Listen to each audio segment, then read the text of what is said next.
Recent டேஸாக ப்ளவுசஸில் ப்ரூச்சஸ் வச்சு work பண்ணுறதாங்க ஃபேஷனாக இருக்குது. அந்த ப்ரூச்சஸை நம்மளே எப்படி பண்ணுறது அப்படிங்கிறது பார்க்கலாங்க. அதுக்கு நமக்கு இந்த ஃப்ளவர் மேக்கிங் கம்பி வந்து தேவைப்படுங்க. இது நமக்கு கிராஃப்ட் ஷாப்லாம் கிடைக்கும். இந்த கம்பி ரொம்ப ஃப்ளெக்சிபிளாக இருக்கும். நமக்கு எப்படி வேணுமோ அந்த மாதிரி நம்ம வந்து வளைச்சி விட்டுக்கலாம். இந்த கம்பி வந்து வாங்கிக்கோங்க.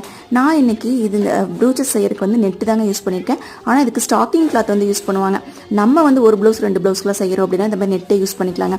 நான் காமிச்சிருக்க மாதிரி இந்த நெட்டை வந்து அந்த கம்பியில் வச்சு இந்த மாதிரி நல்லா டைட்டாக வந்து ரோல் பண்ணிவிட்டு திரும்பவும் ஒரு நூலை வச்சு நல்லா வந்து அதை டைப் பண்ணி வச்சுக்கோங்க. பூ கட்டுற மாதிரி கட்டிட்டு எக்ஸ்ட்ரா இருக்கிற ஃபேப்ரிக் எல்லாத்தையும் கட் பண்ணிக்கலாங்க.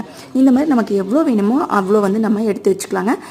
நெக்ஸ்ட்டு நம்ம அதை எதில் ஸ்டிச் பண்ணணுமோ அதில் எடுத்து உங்களுக்கு எந்த மாதிரி வேணும் அப்படிங்கிறத ஆர்கனைஸ் பண்ணி பார்த்துட்டு நார்மல் ஊசி நீடிலும் வச்சு நல்லா ஸ்டிச் பண்ணிக்கோங்க. சென்டரில் நமக்கு அந்த நெட்டெல்லாம் வந்து அன்ஈவனாக வெளியே தெரியுற மாதிரி இருக்கும். அது எல்லாத்தையும் நம்ம பீட்ஸ் வச்சு நல்லா கவர் பண்ணிக்கலாங்க. இன்னும் கீழே ஹேங்கிங்ஸ் எல்லாம் வேணும் அப்படின்னா கூட நீங்கள் வந்து அந்த பீட்ஸே வச்சு ஹேங்கிங்ஸ் மாதிரி தொங்க விட்டுக்கலாங்க. பார்க்க ரொம்ப வேலை இருக்கும். நீங்களே ட்ரை பண்ணி பார்த்துட்டு எப்படி இருக்குது அப்படிங்கிறத கமெண்ட்ஸில் சொல்லுங்கள்.